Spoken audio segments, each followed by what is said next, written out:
Okay, so I'm going to have a pair of Gong Bass Drums that I'm going to add to my kit.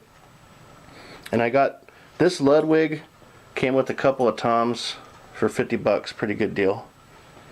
And then I found another one that was not a Ludwig, it was an off-brand for 20 bucks. So I got $70 in drums. And I'm going to take off this wrap because you can see it's already falling apart. And I'm going to clean up all the hardware, paint it, and match it to my kit, and then you'll see later on what this thing looks like. It only has one hoop on it, and rather than buy another hoop, I bought another drum. So my thoughts were I could either cut this drum in half and make two pancake bass drums out of it, which I may still do, or I may just have one head on the front of it and nothing on the back. Some of this hardware I'm not going to use, like the legs. I'm probably going to sell them, and the tom mounts on the top, which I do not need. So anyway, this is the beginning of my project. Okay, as I suspected, the one on the left that I showed you earlier is not actually a Ludwig. Somebody had gone through the effort to put in a Taiwan Ludwig drum label on there, and one of the spurs on the side said Ludwig on it and the other one did not, so they went out of their way to use some random hardware to make it seem like a Ludwig, but I don't care because I didn't pay much for either one. The one on the right is a cheapy drum, it's called an Acclaim. That said though, the rims are very good. They're aluminum. I took them off over there, and I'm probably only going to use one rim per drum. And then as far as the depth goes, they're not the same, but they're very close. You see the one that was supposed to have been a Ludwig is a little bit deeper. So that's kind of cool because they're going to look to be the same from one view, but then from the side view they'll look a little different, and maybe the tone will be different too. Okay, so now I've taken the wrap off of both drums. And I'm trying to figure out how to support these things. I need to get them 6 feet up in the air, above my cymbals on the right and left side of my kit, and I'm not quite sure how to use all my pipe that I have from my kids' trampoline to do it, but I'm thinking about it, so next step I'll be doing that. Alright, so I painted my two bass drums, and I've got some mounting holes that the pipe is going to go through. I also painted my hardware gold, and this time I used for the gold Krylon Premium 18 karat gold. It's exactly the same color as the other brand of gold paint that was the same brand of the red that I used. I don't know if that makes sense, but there's my other lugs. There's the smaller lugs. So the one drum is an Acclaim. The other one I don't know what it is because it had a Ludwig fake badge on it. So anyway, these are two off-brand drums. I don't care. I'm going to turn them into Gong drums. Basically, you just need a shell to hold a drum head anyway, because they're wide open on the back. So if you want to look at a cool Gong drum, look up AC/DC's Thunderstruck, which is the inspiration for this project. And Chris Slade uses a pair of Gong drums, one on each side, and it's badass. So that's what I want. Okay, so these double lugs have a pipe rod, not a pipe, a rod in between them. And my wife figured out that instead of cutting them off, you can use an Allen bolt. So my son's taking them out.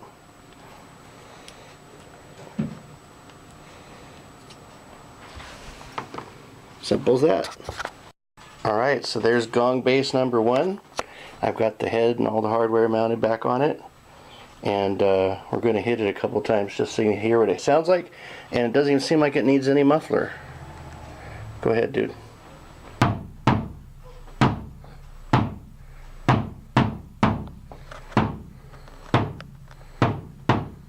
Alright, so there's bass drum number 2. Right next to its buddy. I got two Gong bass drums. And I'm going to be hitting them here in a second. Alright, here they both are. This is our first test run of hitting them together.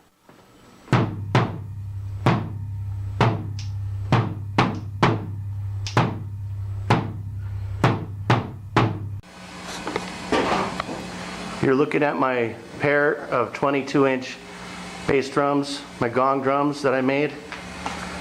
I paid 70 bucks for a bunch of different drum parts from 2 ads on Craigslist.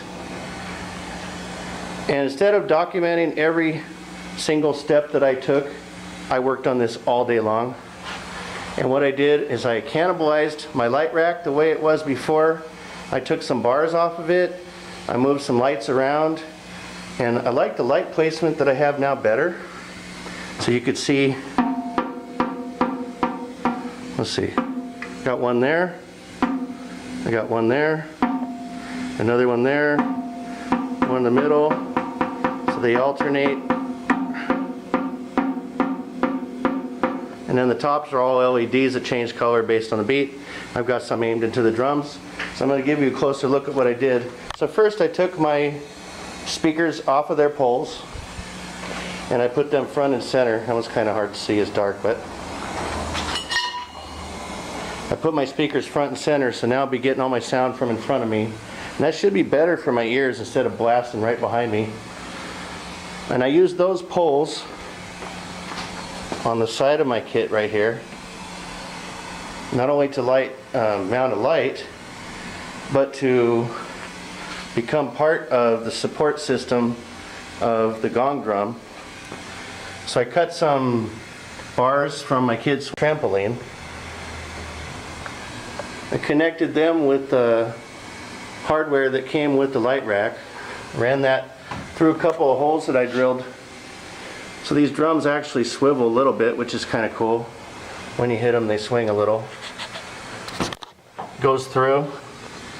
And then I connected it with the other part of the arm hardware, the light rack, to the main base light rack unit. So I moved all my LEDs up at the top. I had 4 before, now I've got 6. So there's that bridge. And you can see the other one, I did exactly the same. I built a bridge just below that one, and I used a couple clamps that I bought at the music store because I didn't have any more with my light rack. Ran through the same kind of hole in this bass drum. You see this clamp's a little different, but very sturdy. And this is the other speaker stand that I had. So 2 speaker stands and center light support, all making a big V. And I hit backwards with my left and right arm to hit each gong drum. And this is going to be used on Thunderstruck. So the motivation for this, I know this drum set's already big, but I'm not adding drums just to add drums.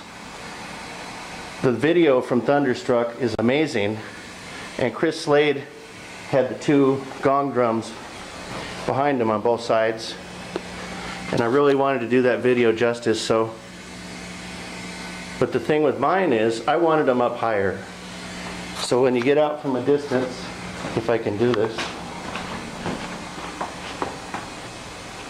you can see the gong drums a little bit more than you could with Chris Slade's kit, because they're mounted at about 6.5 feet. They're both about the same. The one on the left is a little higher. It's a little bit deeper of a 22-inch shell than the other one, but not much. And just the weight of the hardware is what's making it angle down. And luckily they angled down about the same. I was gonna throw in some weight in the back if necessary to change the angle, but I didn't have to do that, so I'm really happy. This took me about 8 hours. So I just finished my Elisa's project the other day, and now I've got 2 bass gong drums in the back. I'm pretty happy with it. I think my kit looks rad. Okay, that's it. The other thing I want to show you before I'm done is how I get in here. So it's easier than it looks. I just have to duck down, and I'm here. The kicks, or the gong drums are right behind me. So I've not hit my head yet. I probably will some point. All right.